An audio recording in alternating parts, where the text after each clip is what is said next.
Good evening. You are just in time for NTV Tonight, and so are the rains. It's all about hop, step, jump, splash, and the inevitable traffic jam on the streets of Nairobi. The rains are here, and it's a mixed bag of fortunes. On one side, it's the end of a dusty season, and on the other, the rain-drenched clothes and hair is not good news for most. Well, the brave are holding their ground and not missing a single step, while others opt to run away from the cold drops of Mother Nature. Whatever you do, please stay warm. Well, the situation is not very different in Migori town, where the residents are waiting for the senatorial by-election results amid light showers. We have wall-to-wall coverage there. Okukusa is in Suna West Constituency Tallying Center. Bernardo Juang is in Rongo, and Seth Olale is covering the Kuria West Constituency Tallying Center as well. But first, our top stories.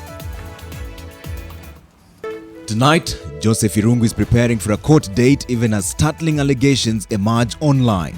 Wamelelewa kanisani, wamefundishwa maadili ya kanisa, na alikuwa anaifuata kamili. Details show that Joey may have swindled his friends of cash, claiming that his father had been taken ill or died. A lot of voter intimidating voters, na kuna pali pia wanapatiana pesa watu kutoka nje. Also tonight, low voter turnout mars Migori senatorial race. There is no appearance for the accused person, as Governor Koth Obado is remanded for 4 more nights. Plus, guardian turned predator. Na nikaanza kujiuliza ya kwamba ni kwa nini unafanya hivyo, na huyu ni mwalimu na huyo ni mtoto, wachana naye. Teacher goes missing after allegedly impregnating a primary school pupil in Kilifi. Also tonight, we tell you why River Sagana's flow is dwindling. NTV's special on the troubled waters of Mount Kenya airs tonight.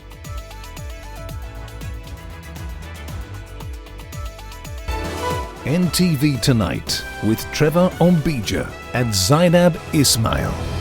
Thank you so much for tuning in. Our sign language interpreter tonight is David Agondo. Indeed. Now, Joseph Irungu's alias Joey, the main suspect in the Monica Kimani murder, is expected to take plea on murder and attempted suicide charges tomorrow at the Milimani Low Courts. It's emerging that Joseph Irungu's life may not be as straightforward as his parents may have been led to believe, with some friends saying he actually lied that his father was either seriously ill or dead, with the aim of having a group raise funds, which were then forwarded to him. It has emerged that sometime in November last year, friends of Joseph Irungu formed a group to raise funds for him.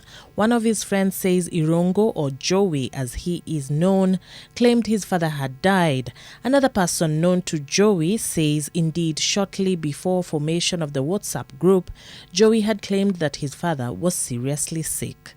3 individuals have confirmed that the group to fundraise for Joey indeed existed, but that they are unable to tell exactly how much was raised, only that it related to either the sickness or passing on of his father. Wamelelewa kanisani, wamefundishwa maadili ya kanisa, na alikuwa anaifuata kamili kwa sababu kanisani alikuwa ni mwana kwaya.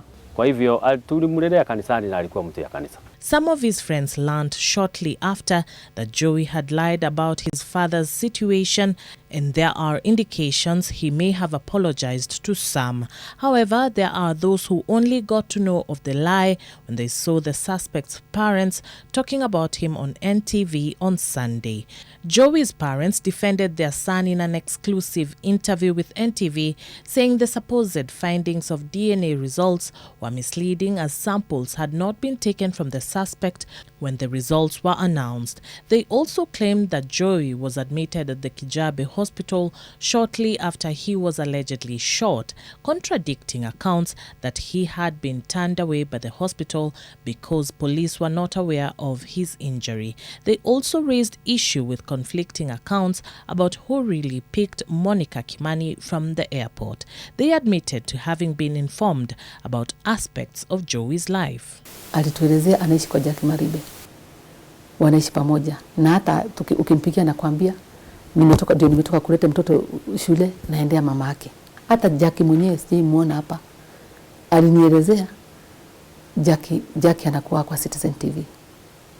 Na akaniambia ukitaka kumuona utamuona on Fridays, anakuja on Fridays. The new revelations about Joey only serve to further cloud the enigma. His anticipated court appearance on Tuesday may yet shed more light on the man who has remained largely unknown despite a pronounced social media presence. Charity Mwangi, NTV. Now, Migori Governor Koth Obado will have to spend more time in custody after the courts postponed his bail hearing by a further 4 days. Obado, who was before Justice Jesse Lesit, together with his co-accused Michael Oyamo and Caspar Obiero, also had their cases consolidated, necessitating their taking a plea afresh. The three will now be charged with 2 counts of murder, as they were also charged with the murder of Sharon Otieno's unborn baby. They pleaded not guilty to the 2 counts. Governor Obado's lawyers were also given time to reply to an affidavit from FIDA, who sought to be part of the case. The bail hearing will be on the 12th of October at 2:30 p.m.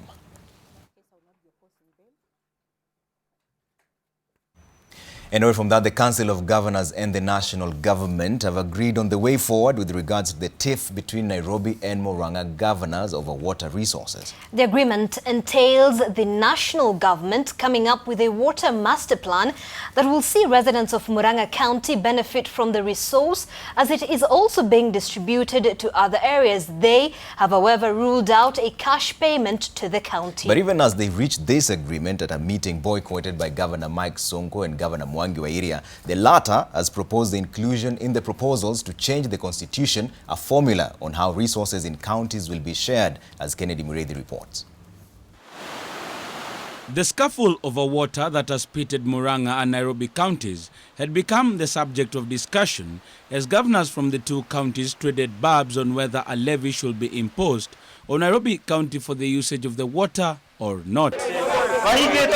On Monday, the Council of Governors held an extraordinary meeting where the Cabinet Secretaries for Devolution, Eugene Wamalwa, and Water, Simon Chelugui, sat to discuss the matter as it threatened to degenerate into a conflict.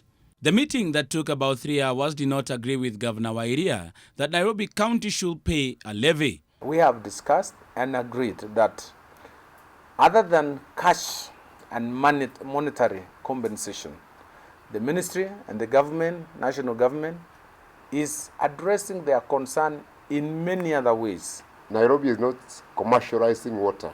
Nairobi is not making a profit from water. They are just paying for the loans, for the infrastructure. What you pay for water is a cost. You know, you don't make a benefit. You don't make a profit. President Uhuru Kenyatta had on Saturday called for a truce, insisting the resource was God-given and should not create disharmony. Tuache siasa ya maji. Maji ni kipeo cha Mwenyezi Mungu kwa wananchi wake. But Governor Wairia believes these are just statements. Today, he held consultative meetings with residents as he preached his gospel of compelling Nairobi to pay for the resource, insisting that the Nairobi County was making a kill from the resource that is in their county. Pesa yote inaenda kwa county ya Nairobi. Unajua mimi najua mambo. Kama ingekuwa inaenda treasury, isaidie Big Four, mimi ningekuwa nimeinua mkono, kwa sababu hata serikali kuu inaenda kukopa ili kuimarisha hizo agenda 4. Wairia says the clamor to change the constitution should also include questions on how counties benefit from resources that are in their counties, where an agreement is reached between the national and county governments to avert such spats he opines will grow as devolution becomes entrenched. Soda ash ingatakulia Magadi. Sidio? Ukienda Narok iko wanyama wengi. Ukienda Mombasa naona kama iko port which is natural. The national government says such cases will be addressed, but was non-committal on whether through a referendum or through policy. Kennedy Mureithi, NTV. All right, now Deputy President William Ruto says the current clamor for constitutional amendment is ill-intentioned and meant to address individual needs. Well, in a thinly veiled attack on ODM leader Raila Odinga, the Deputy President said it could have been avoided if his proposals for amendments before the passing of the document in 2010 had been heeded. He was speaking in Machakos County during the commissioning of the 12-kilometer Kimutwa-Makaveti-Komutisia Road. Sisi tuliwaambia hawa watu mbeleni, hii katiba siturekebishe ndio tupitishe. Wakati waambia hii katiba ni 100%. Katiba ni sasa, kama sio sasa ni sasa hivi. Sasa sijui mambo iliaribikia wapi. Wao sasa ndio wanatuangaisha na kusema tubadilishe katiba. Lakini mimi nilijua tangu mbeleni ya kwamba kuna watu ambao nia yao haikukuwa ni katiba. Nia yao walikuwa wanatafuta kitu ndani ya katiba ambayo hawakupata. Ndio unaona wanatuangaisha saa hii. Kwa sababu ile viti walikuwa wanatafuta ndani ya katiba walikosa. Mungu alifanya wakakosa. Sasa ndio wanaangaisha sisi na hii katiba tena. Na hata tukibadilisha hii katiba mara 100, kama hawatapata hiyo viti hawatatosheka, lakini tutabadilisha tu kwa sababu ibadilishwe pande hii ni sawa. Ibadilishwe ielekezwe huku hatuna shida, kwa sababu ya muhimu sio katiba imebadilika. Ya muhimu ni kama mtu ako na mipango ya kubadilisha Kenya. Speaking of referendum issues, 12 billion shillings is what the Independent Electoral and Boundaries Commission will need to successfully carry out a referendum. But this one-off amount compared to the eventual savings is not much if the proposals are eventually adopted. But amid the calls for the referendum, they need rather to rethink the IBC is lost. And as Ken Mijungu reports, the main players have agreed the next task is to harmonize their issues. The issues will be put in form of a referendum question, one question that will be determined by a no or yes. As it is, the task ahead is huge. First, the main stakeholders proposing the referendum have different issues they want sorted in the plebiscite. For ODM and NASA in general, it's more of governance. ODM is proposing a 3-tier government which will see an expansion from the current devolved structure of government. The opposition leader says this structure was shelved in the Bomas draft, which eventually became law. Raila says this will retain the current counties but establish 14 regional or provincial blocks as units of disbursement of resources and the national government. So that we can preserve what is working and correct what is not working properly for our people. In April, ODM, while backing the push to amend the constitution, said the position of Prime Minister, who will assume all executive roles, need to be created. The presidency will then remain ceremonial and retain the role of Commander-in-Chief of the Armed Forces. Kama referendum ni mambo ya vyeo na viongozi wasahau. This push was rejected by Deputy President William Ruto, who, until a day ago, did not favor the proposal to amend the constitution. Ruto, even after changing his mind to back the amendments to the constitution, says it cannot be to create positions. Kama referendum ni ya wananchi, vile tutaondoa umaskini, vile tutapanua nafasi ya kazi, waende wapange watuletee. Then there is the proposal by the Third Way Alliance. This outfit holds the view that Kenyans are overburdened by over-representation. Dr. Ikuro Court is proposing a reduction in the number of representatives to Parliament and an increase in devolved funds from 15% to 35%. Support Punguza Mizigo, because Punguza Mizigo campaign means you will have to reduce the cost of running Parliament from current at 6.8 billion to 5 billion. These initiatives are supported by a cross-section of Kenyans. NCCK, for example, is behind ODM, which also seeks to end the notion of winner takes it all, which has often resulted to highly contested elections. Wale alichaguliwa na wale nominated, yote ni mjumbe, pesa ni hiyo. The same thing applies even kule National Assembly. Unapata kuna nominated women ambaye unashangaa wanafanya kazi gani? What contradictions are these that we have in the constitution? But even as these proposals fly around, the IBC, which says they are ready, have their own question to answer. the need to reform the electoral body is now lost in the clamor for a constitutional change and will likely surface before the referendum is conducted. Ken Mijungu, NTV.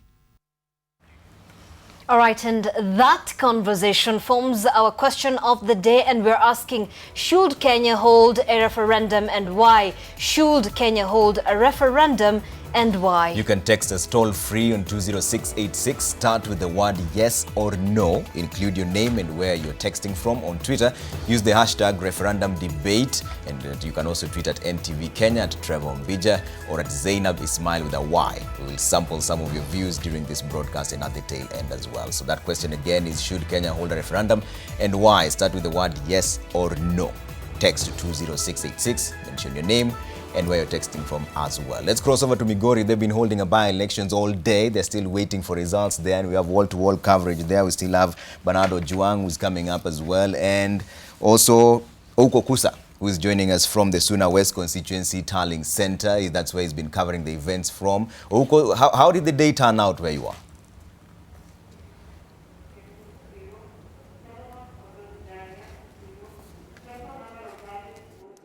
Well, Trevor, what happened today is that, as you earlier mentioned in your global intro, is that there was something we call a voter apathy, in the sense that only here people will refer to it just a handful of voters turning up to cast their votes in this particular exercise. But then, according to some of the IEBC officials that we spoke with, they're saying that the turnout was sort of average, and they didn't expect really much, this being a by-election. But that aside, and of course, that is captured in a story that we're going to watch in a short while. But just to bring you up to speed with what is happening currently where I am, which is at the Suna West Constituency Tallying Center, is that the results continue to stream in, as you can see behind there. And so far we are talking of about 10 polling stations out of 88 that have so far presented their results here. And ODM's Ochilo Ayako has opened a lead of 2,094 votes against his main challenger, that is Eddie Okech of FPK, who is so far standing at 995. So far, that is what is happening here. We know that there are a total of 46,030 registered voters in Suna West constituency, but those are the results we've gotten so far. More are still coming in, but before we move on into that, let me just allow you to watch the story that we filed earlier, which captures all the activities that went around this voting exercise here in the county of Migori. Take a look. By late this afternoon, most of the 826 polling stations had registered less than 40% of voter turnout. Line inasonga haraka, tena kuna tofauti. Ukiingia ndani unapata kuna orodha list na jina yako iko na picha yako iko. Here at Migori Primary School in Suna constituency, a faulty kit delayed the voting process for several hours, causing anxiety among voters. Ilikuja saa 12, kuna shida ya kompyuta kidogo, lakini nafikiri tunaendelea vizuri, kura tumepiga. Sasa kufika jioni nafikiri tutasikia ripoti nani ameshinda. Ule ameshinda, watu wa Migori County wachukue na asante. Federal Party of Kenya candidate Eddie Okech, who cast his ballot at the center, alleged electoral malpractice. Wimere wa Busia anatembea na mheshimiwa Ochilo, and a lot of voter intimidating voters, na kuna pali pia wanapatiana pesa watu kutoka nje. The youthful politician and ODM's Ochilo Ayako are perceived to be the by-election's top contenders. Other candidates gunning for the seat are Peter Jobando, Solomon Hodo, Samuel Otieno, and Dixon Ogola. However, Hodo withdrew later from the race to back Ayako. Ouko Kusa, NTV.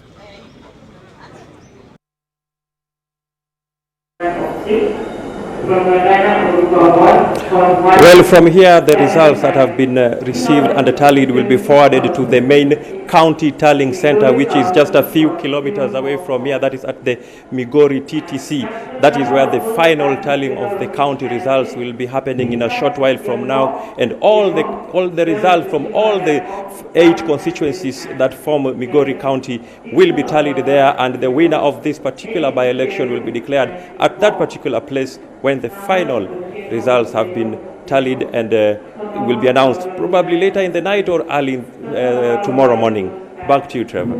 Thanks, Ouko. We'll be standing by for those results as soon as they come in. Remember, they were hoping about 388,000 voters would turn out, but the turnout has been rather low from that area. But we're still having wall-to-wall coverage in Migori by-elections, and Seth Olali is now joining us from Kuria West Tallying Center. Seth, what's happening where you are?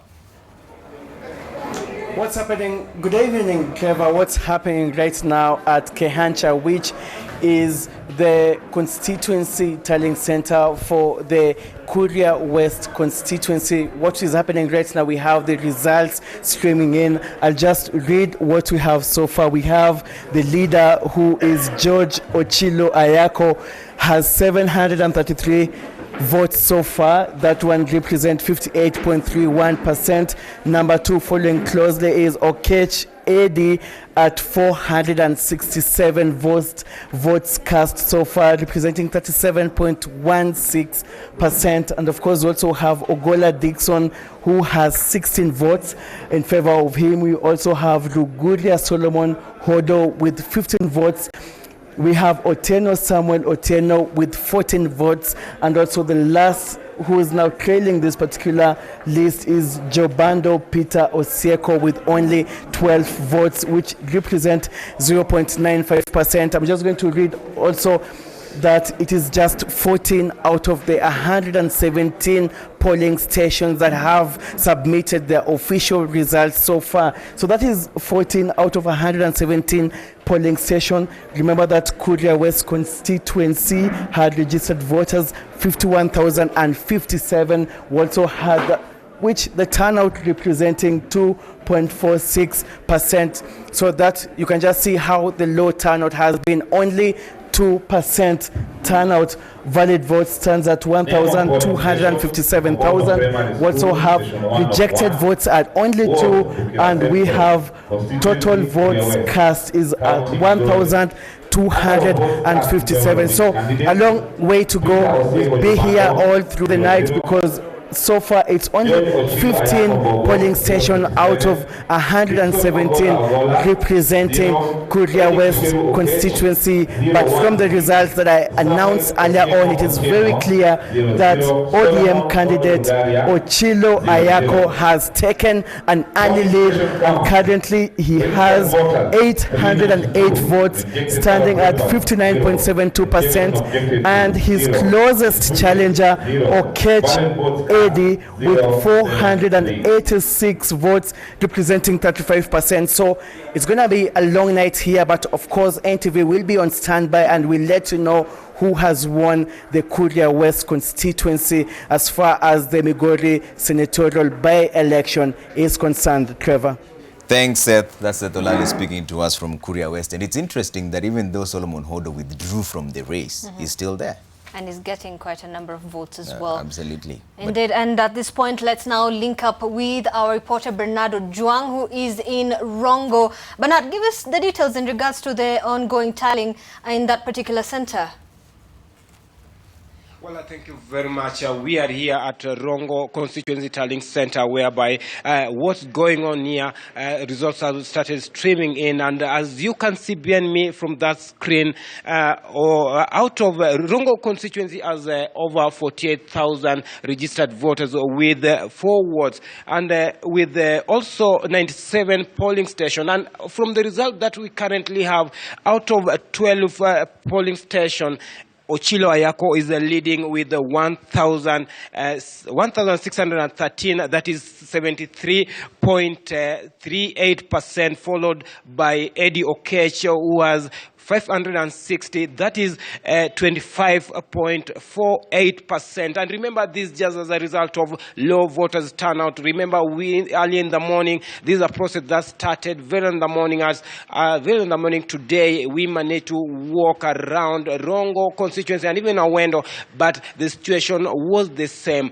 And we also managed to talk to some of the locals here. The reason locals who managed to participate in this exercise, they were saying that the main reason why they came out in large numbers in that little number is to elect a leader that will help them, that will unite these leaders from Migori County. Remember, since last general election, the leaders of Migori County leaders have not been working together. Governor working on his own, women rep working on his own, and even the MPs, they are working on their own. And we remember Ouko Kusa is in Migori, Seth is in Kuria land, and me also, I'm in Awendo. I'll be covering Awendo and Rongo so as to bring you more updates concerning about this Migori senatorial by-election. Back to you, Trevor. All right, thank you so much, Bernard Ojong there in Rongo. And of course, as he says, our team is on the ground as the ongoing tallying of the senatorial by-election continues, and we'll bring you up-to-date information till the very end of that tallying and the results henceforth. But at this point, let's take a very short break here on NTV Tonight. We still have so much more lined up for you.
Thank you so much for staying with NTV tonight. Education Cabinet Secretary Amina Mohamed says all plans about the national examinations that are set to begin in 3 weeks' time are complete now. Now, all candidates displaced in Nairobi during the demolitions in Kibra and in recent clashes in Nakuru and Narok counties have been placed in neighboring schools from where they will sit the national examinations. NTV's education reporter Sharon Baranga with more. On the 29th of October, 1,759,000 Kenya Certificate of Primary Education candidates will begin rehearsals for the examinations. And on 5th November, 664,586 candidates registered to sit for the Kenya Certificate of Secondary Education will kick off their theory exam with a first mathematics paper. Word from the Ministry of Education is that all plans pertaining to the national examinations, which they have continuously stressed are well secured, have been finalized.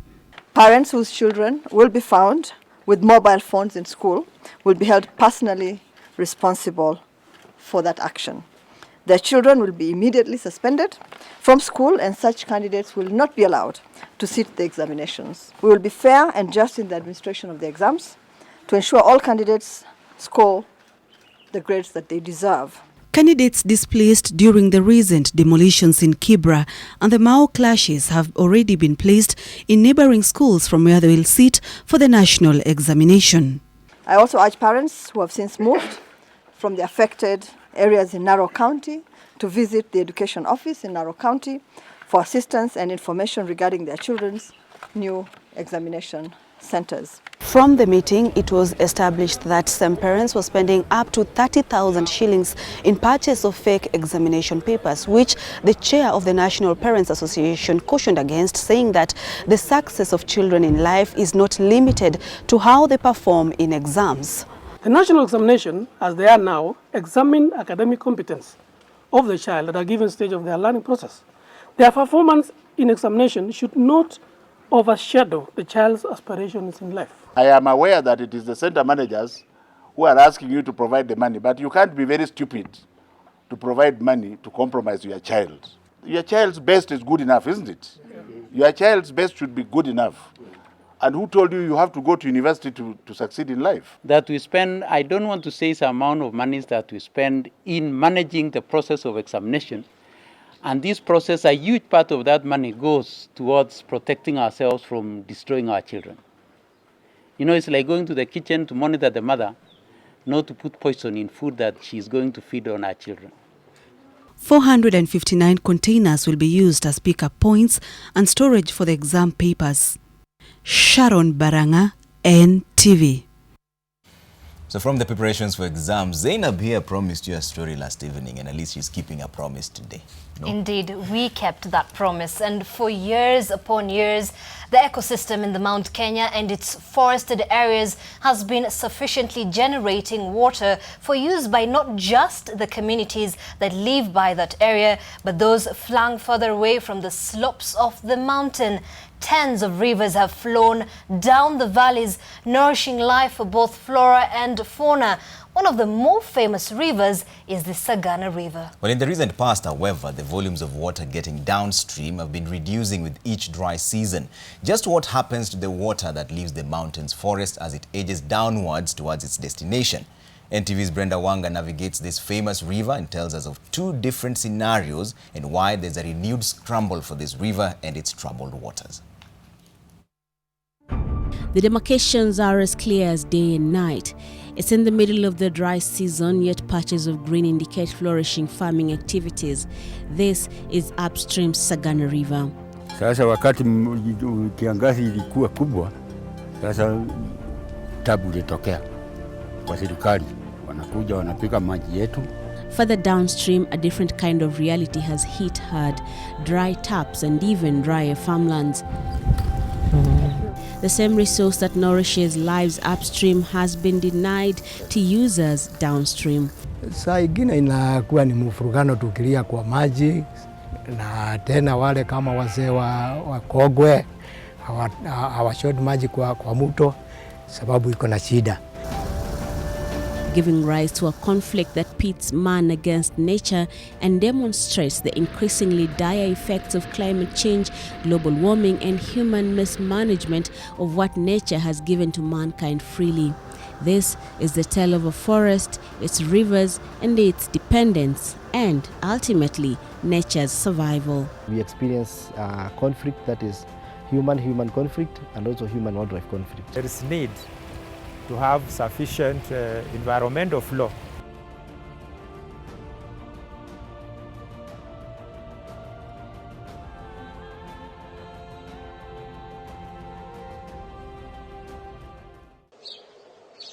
The lungs of the earth, at least here on the slopes of Mount Kenya, heave, perhaps alive to the weight they carry, a weight of sustaining life for over 2 million people dependent on the precious resource that runs beneath this rich, lush canopy. Several rivers trace their source from this area. The melting of the glaciers atop Mount Kenya begins the process of the formation of the Mount Kenya rivers. During the dry season like now, this, together with the water that is naturally held in the moorlands during the rainy season, forming the underground water reservoirs, is what replenishes the flow in the rivers that eventually snake their way downstream to give life to populations there. From the towering mountain comes rivers Thegu and Sagana, the main tributaries of the larger river Sagana, as well as Burget, Naromoru and Liki rivers which drain into the Wasonyiro. But this is a tale of river Sagana. Here, the waters are pure, untouched by the intense human activity. The tranquility here only disturbed by the almost inaudible sounds of nature. It's in the middle of the dry season and River Sagana still flows, albeit with much lower volumes than usual. And the importance that this river holds in the lives of those people who live along its banks cannot be overemphasized. Deep inside the forest is the first encounter this river has with human activity. Constructed on the side of the river is a first legal water abstraction point. A concrete waterway directs a section of the river into chambers that then move the waters into a fish nursery and farm just a few meters downstream. We only give authorizations to those abstractions that are in the forest. We give you access, authorization through a water permit. That is for community water projects. The system of abstraction is controlled with proper checks and balances to ensure that the water levels after abstraction are still sufficient to sustain life both in and out of the water. The water here is almost freezing cold, the perfect conditions to breed and rear trout fish, and the aquatic life here does indeed thrive. From fertilization to hatching and growth to consumable weight, the water runs through the various stages and is released back into the river to continue its journey downstream. The expectation being that the water will find its way all the way down the river to its onward transmission to the mighty Tana River. Over the years, however, that journey has been getting shorter and less intense. Just ask Esther Wanjira Wahome. Huko mtoni kukakuwa na maji mingi sana. Kwa wakati hii sijui maji ilienda wapi. She lives just a few kilometers off the river, but she isn't enjoying the use of the resource, at least not now during this dry season when she needs it most. Wakati hii kuna tabu mingi ya maji. Hata tukipata kitu huko kwa shamba, hatipati kitu. Sasa hakuna kitu hata ya kula, mahindi malisika, hakuna kitu sasa hivi. The river is her sole source of water for both her domestic and agricultural needs. This year, however, has been the worst so far. The rivers downstream are down to a trickle. Most of the abstraction and supply of water from the rivers into the homesteads is done through naturally appearing pressure due to gravity. The thin flows mean no water can find its way into Esther's taps and onto her farm. It is a situation that she and her neighbors say lasts for about 6 out of the 12 months of the year when the skies are clear and the rain is rare. Wakati wa mvua hata maji hatutaki. Isipokuwa ni ya kunywa. Ya kunywa tu.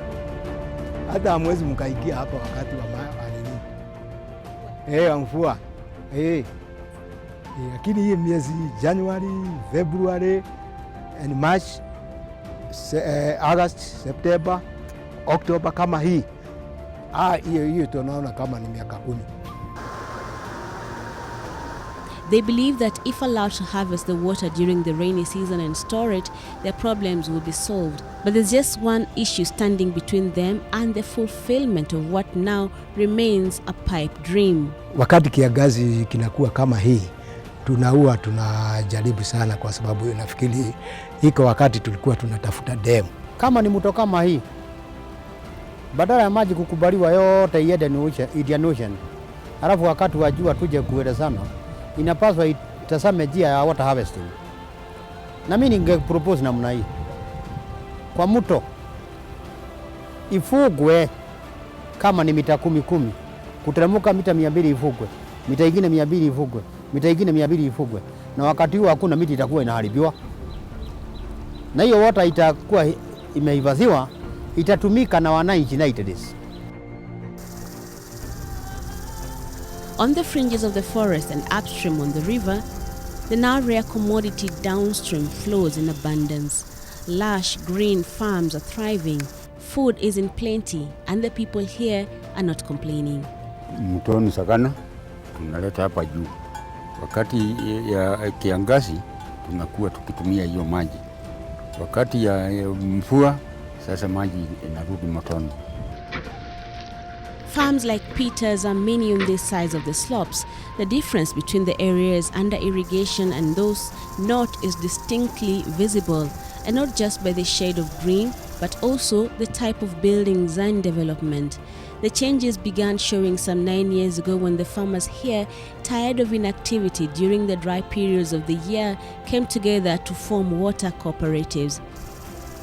In the years that followed the adoption of the irrigated agriculture, the lives of people here have changed. Not only do they enjoy a regular and uninterrupted supply of food both for domestic and commercial use, they have been able to plow their earnings into bettering their living standards. Tuliweza hata kuleta hata hii sitima, tukaweza kununua ng'ombe. Sasa hii ng'ombe unaona hapa, hii msichana ndio ananijinunulia mwenyewe, kwa maana bwana yake alipotea, sijui alienda wapi. Sasa akabaki yeye mwenyewe. Hata ukiona sasa, sasa naona amejenga, amepomoa ile nyumba ya mbele ilikuwa bofu, anajenga kanyumba kasuri, kwa maana ametoa mapato kwa hapa. While life is sprouting here, with every drop of the life-giving liquid to the ground, the same earth remains scorched on the other side of the ridge. The lives of those who live here still dependent on rain-fed agriculture. The unequal distribution of the water resource of the Sagana River remains a headache for both the residents and the authorities charged with ensuring the forests and the rivers therein are used sustainably. Kenya Forest Service, we are going to ensure that there is a minimum allowable flow in the rivers emanating from our forest ecosystems, mainly to ensure that our forest health is also maintained. The Forest Service maintains that it has done its part in ensuring that the ecosystem that supports the formation of rivers is intact despite the vagaries of climate change. The rivers are flowing from the mountain.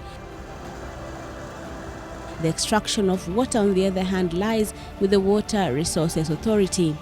Communities who have legal intakes are getting water as per the water abstraction permits, and they comply with the water abstraction conditions. By the beginning of last month, there were over 70 water abstraction points along an approximately 5-kilometer stretch of the river. Most of these points unregulated, making it difficult to quantify just how much water was being taken off the river and how it was being used. Efforts have been made to control the extraction of water from the river. The committee charged with this duty has been encouraging communities to come together and get their water from a common point like this one. Here, the water is diverted into a common point and then metered to allow for better controls and revenue collection. But not all of the other users follow this protocol. Tungependa hii maji igawe kwa njia ile ambayo itawacha maji kama 30% iendelee na kutiririka na kwenda chini, ndio wale watu wa chini wapate. Lakini wakati mwingine tunaona kwamba maji ni kama inagawa zaidi kidogo. There are places where the rule of the jungle reigns quite literally. Take this water intake point, for instance. Where we are standing, you can see that already there are 2 intakes behind me. The intake upstream is connected to a 6-inch pipe, and this is one of the obstructors. And next to it, where we are standing, we have a diversion of the river to a concrete canal, and it's also connected to some pipelines. Only recently, the national government agencies went on a mission to remove illegal intakes on the river. A few weeks later, many of them have been reconnected and water is flowing once again to the farms, at least upstream. This time round, the Water Users Committee insists for domestic use only. We also consider the flow of the river. So based on the 3 points, we have come up with a rationing program, and currently we are now giving the water projects only water for domestic use only, and we are supplying them for 4 days in a week. The reality on the ground, however, is different. The tussle for the use of the water here has left government authorities between a rock and a hard place. The clamor for the building of a dam to store rainwater favored by the public, not so much by the authorities. Sasa serikali ikitaka hiyo maji ikae kwa mtoni, wajengee watu damu. Serikali kubwa na serikali ya county washikane, watuchimbie damu huko Kabaru ilikuwa imepimwa. Wakichimba damu, watengeneze damu ya miezi 3, wakati ya kiangazi maji yote yatakuwa mtoni. Kwa maana nitakuwa nikilete ya allow all the water from many rivers within the forest to water to be abstracted and therefore compromise on the biodiversity, that is flora and fauna, in the forest ecosystem. So we are still going to ensure that we adhere to the provisions of the Forest Conservation and Management Act to ensure that our forests also remain healthy, but we also ensure that communities are accessing this water for their domestic use and also for irrigation. The irony, however, is that there already exists 2 dams within the forest. The dams supply water to the Nyeri County residents. It is the same treatment that those who are not served by the County Water and Sewerage Company want. While the scramble for the Sagana water continues amidst fears of its sustained existence, the river, resilient, continues to flow. In just under a few weeks, the rains will be here, and the river will roar again. But the challenge will remain: what to do when the clouds clear and the dry season is upon the people again. Brenda Wanga, NTV, in Nyeri County.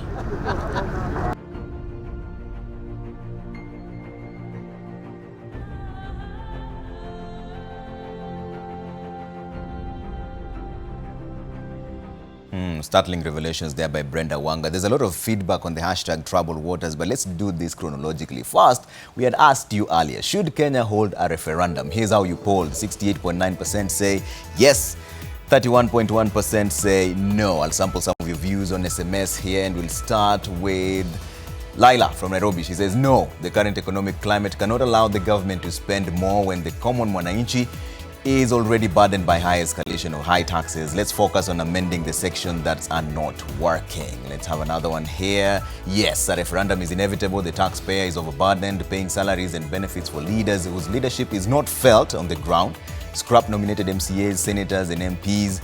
We don't need all 47 counties in Kenya. Reduce that to a maximum of 16. Constituencies should be reduced from the current 290 to 210 as it used to be. That's Tony from Lloyd Tok Tok. Let me sample one more here. He says no, 2010 Constitution has not been given time to serve Wanjiku. Politicians will always push for that thing which favors them.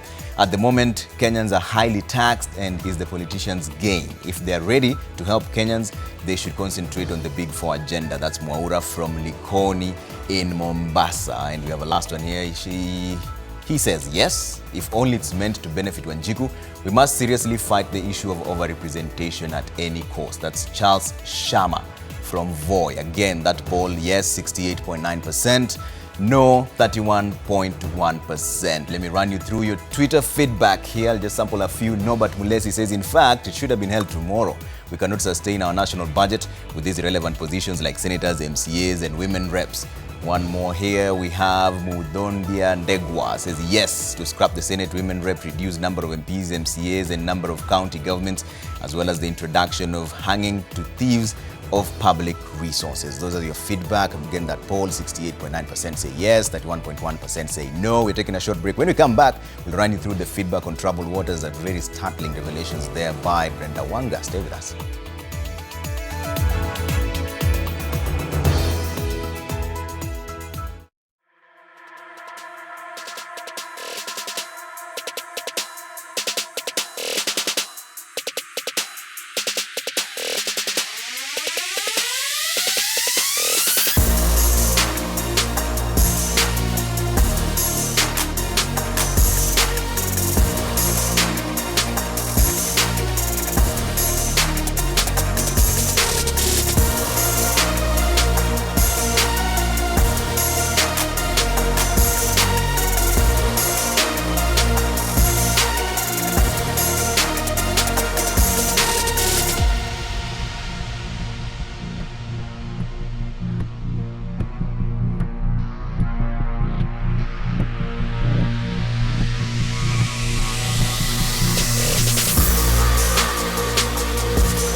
Business News in association with Safaricom Business. Good evening and welcome to NTV Business. I'm Dan Mwangi. Now we begin matters of domestic debt, and the government will be compelled to tone down its uptake of short-term debt in the domestic market if it seeks to mitigate the threat of rising risk to the economy. Data from the central banks shows that at the end of 2017, the average maturity period for government securities stood at 4 years, down from 4.5 years at the end of 2016, raising concern over the shortening maturity period. As at the end of 2017, Treasury bills, which are the government's instruments for short-term borrowing, accounted for 35% of domestic debt, up from 27% 2 years earlier. What does this mean? A key part of prudent debt management strategy lies in the duration within which the amount borrowed and all pending interest falls due for repayment. As a result, the structure of a country's debt profile demands careful balancing of debt which matures in less than 1 year, which is short-term, with that which matures in periods exceeding 1 year, which is long-term. The rule of thumb is that with due regard to factors such as cost, there should be greater preference for medium to long-term debt in a bid to cushion the economy from potential risks such as having to borrow at higher interest rates to settle debt which falls due relatively fast. According to data from the Central Bank of Kenya, the value of treasury bills offered in 2017 stood at 1.1 trillion shillings, representing 39.2% growth from the amount offered in 2016. With the proportion of treasury bills in total domestic debt rising, the government's adherence to the medium-term debt management strategy, which prescribes for a focus on issuance of medium to long-term domestic securities, will be a subject of keen interest going forward. Julian Samboko, NTV. A three-pronged approach targeting productivity, resilience, and reduced impact of carbon emissions is Kenya's latest bet on boosting performance in the agriculture sector while climate-proofing it. The Kenya Climate Smart Agriculture Project, a partnership between the World Bank and the Kenya Agricultural and Livestock Research Organizations, that's CARLO, seeks to harness data and deploy the same towards enhancement of timely mitigation of hostile weather conditions. The project, focusing on 24 arid and semi-arid counties, is expected to strengthen the meteorological department's forecasting and enhance the agricultural sector's resilience to climate shocks such as drought.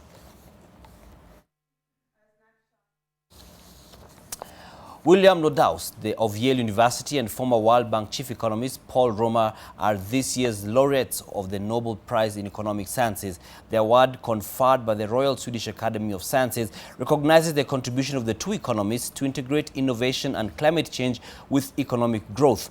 In an era dominated by concern over the sustainability of economic growth, the 2018 Nobel Prize in Economics brings to visibility efforts aimed at interrogating and informing policy through empirical work. Paul Romer's award recognizes his 1990 publication, which broke the mold of traditional research to show how farm-level innovation is influenced by the surrounding economic environment. William has been recognized for his integrated assessment model, which sheds light on the relationship between the economy and climate.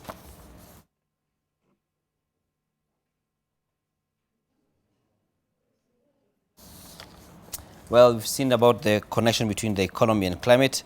I think Kenya, according to some people, is going through a bit of a stormy time economically. I'm done, and so is business. Good night.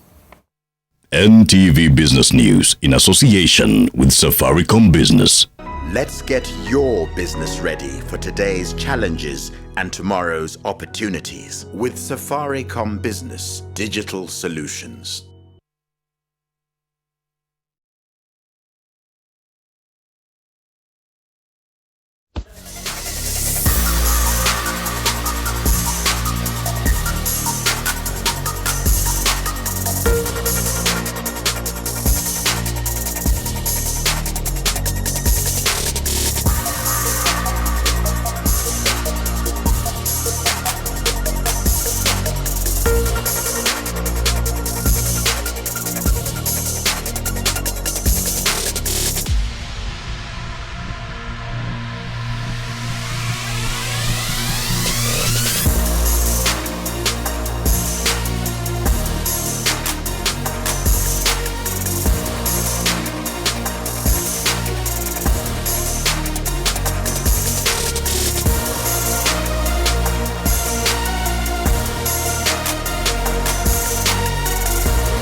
Welcome back to the program. Now, a teacher at Marere Primary School in Kilifi County who has been accused of impregnating a standard 8 pupil has gone missing. The 17-year-old pupil says she had been having an affair with the teacher since May 2018 after he lured her with money. Now, the pupil's guardians are also accusing the school's administration of frustrating them in their search for justice. As the Kenya Certificate of Primary School examination approaches, a pupil at Marere Primary School in Kauma, Kilifi County, is anxiously waiting to see if she will be able to sit the exams due to her condition. The 17-year-old pupil, who is now several months pregnant, accuses her teacher of allegedly placing her in the family way after an affair that started in the month of May 2018. Nikarudi zangu nyumbani, lakini alinipa pesa 200. Tukaendelea hivyo hivyo, ilikuwa mwezi wa 5 na tulifanya mara 3. Mara 3 hapo nipa kitu chochote. Tukaendelea mpaka mwezi wa 8 tarehe 17 hivi ndio nikagundua kwamba mimi ni mjamzito. She further narrates that the teacher responsible for her pregnancy summoned her in school to inquire about her condition, where he, together with his colleagues, allegedly convinced her not to mention him on the matter. Her uncle says that the situation tormented his niece to a point where she found her trying to abort the fetus due to what he says was psychological torture she faced from her friends in school. Akaonekana akiwa anachukua majani akichemsha. Sasa mimi nikamkanya, nikamwambia mama usifanye hivyo kwa maana hii itaweza kuhatarisha maisha yako. Tafadhali hebu ngoja tutaangalia ni nini. Hii mimba inatoka wapi? Akasema hiyo mimba ni ya mwalimu. Walimu ambao tulikuwa tuko nao walikuwa akiniita, akinishawishi, akiniambia yani nisimtaje mwalimu, nitaje mtu mwingine tofauti na yeye. He says the family's quest for justice has been met with a lot of resistance from the administration, including the head teacher, whom he accuses of shielding the suspect. Police have reportedly started a manhunt for the teacher who has gone missing. When contacted, the head teacher refused to comment on the matter. Kevin Mutai, NTV, Mombasa. And from that unfortunate story, I'm sure you need a break. Let's take a short one here. Brian O'Toole will be back with the latest in the sporting world.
Invest in a biashara that will take your hustle to the next level.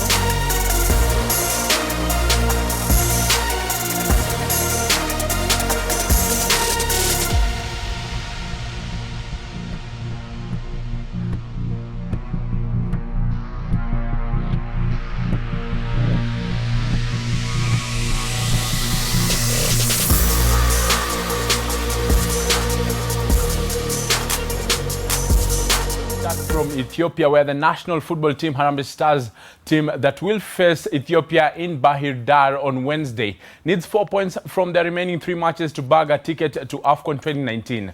With the banning of Sierra Leone by world governing body, FIFA, the dynamics of Group F have been affected.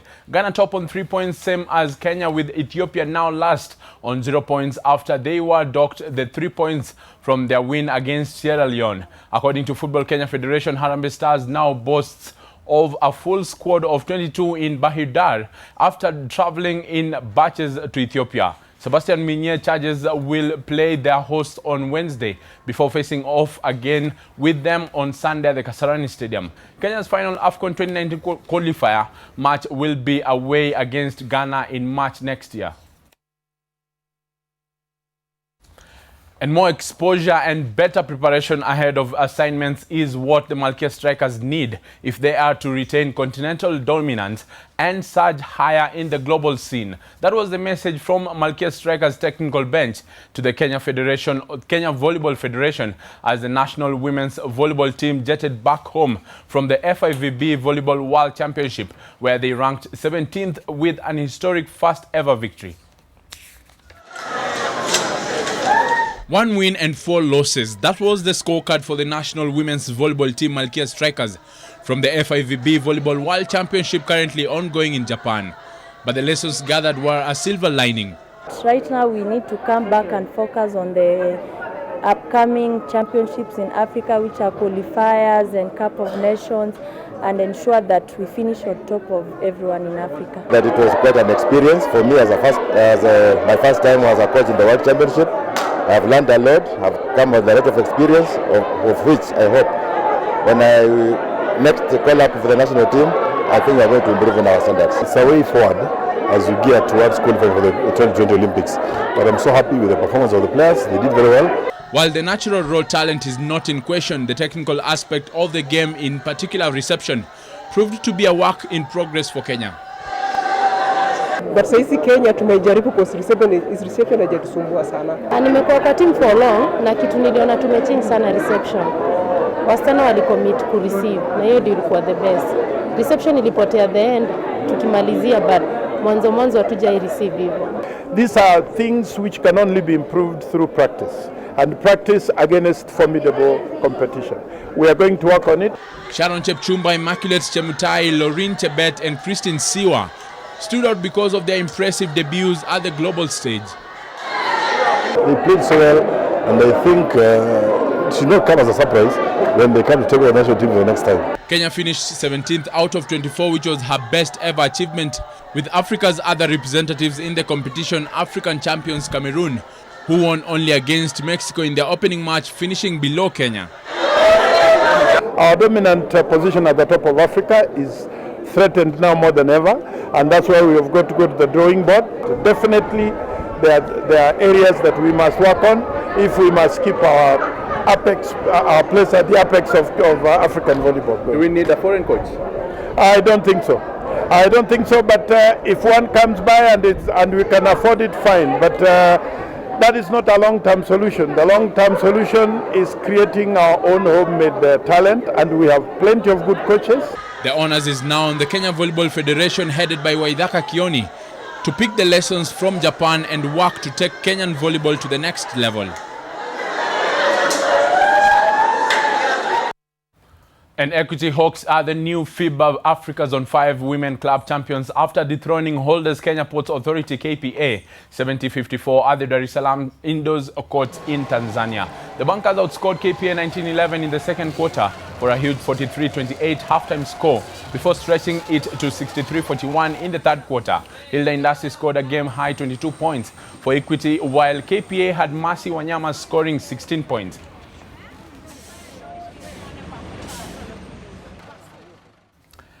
To some concluded season, the 2018 Kenyan Premier League season concluded yesterday with little fanfare, bringing an end to a season that was rushed as Kenya seeks to align its football calendar from January to November and August to May. The 2019 season will start in 6 weeks' time and run from December 2018. Looking at that, and the champions already crowned were Gor Mahia after winning that, and this season rather saw Gor Mahia be crowned the champions for a 17th time.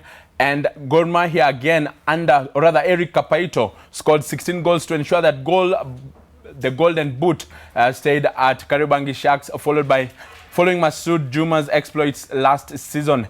Debutants was Zito United as well as perennial strugglers Thika United were relegated, and Western Stima and KCB earned themselves promotion back to the KCB. And the final team to be promoted will be decided when Nakumatt faces off with either Nairobi Stima or Ushuru in the promotion relegation playoff.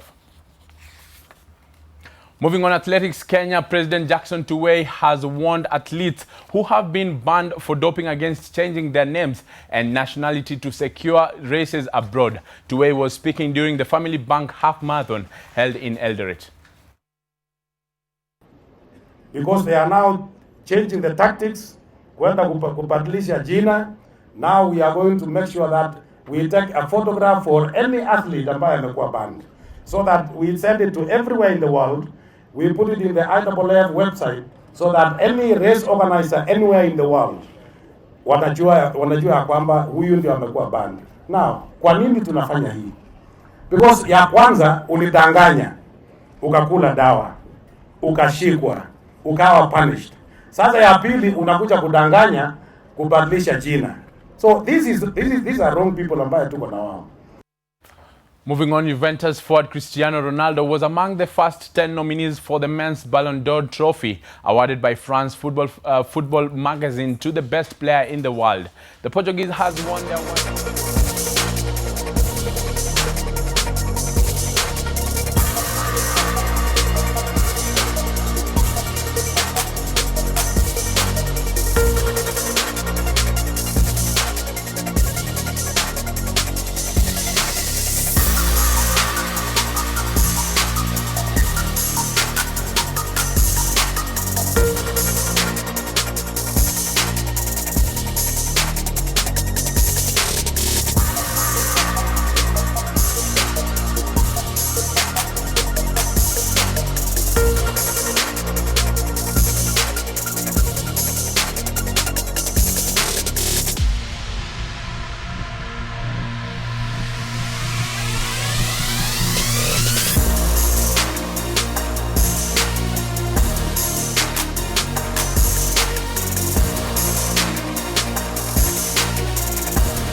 All right, and that does it for NTV tonight. My name is Trevor Ombija. Always a pleasure having you with us, and special thanks to David Agondoa for the sign language interpretation. Mark Masai is coming up next with Press Pass. Is talking about the referendum issue. Do you understand what it is? Is it the right time? Have we covered enough? All those questions coming up. Indeed. Thank you so much for making time for us this evening. My name is Zainab Ismail. But before Zainab goes, you have a joke for us. You're the queen of dry jokes, remember? Indeed. Actually, I have two jokes. Lazima nilipishe ya jana. Tuanze. So first, what do you call a guy with a rubber toe? I don't know. Roberto. Okay, lastly, all right. Yeah, I can see Mark actually just nodding his head and everything. Yeah, he's thinking, nah. Lastly, okay, so let's do a knock-knock joke. Okay. Knock-knock. Who's there? Nobody. Nobody who? Nobody who's there now? Nobody.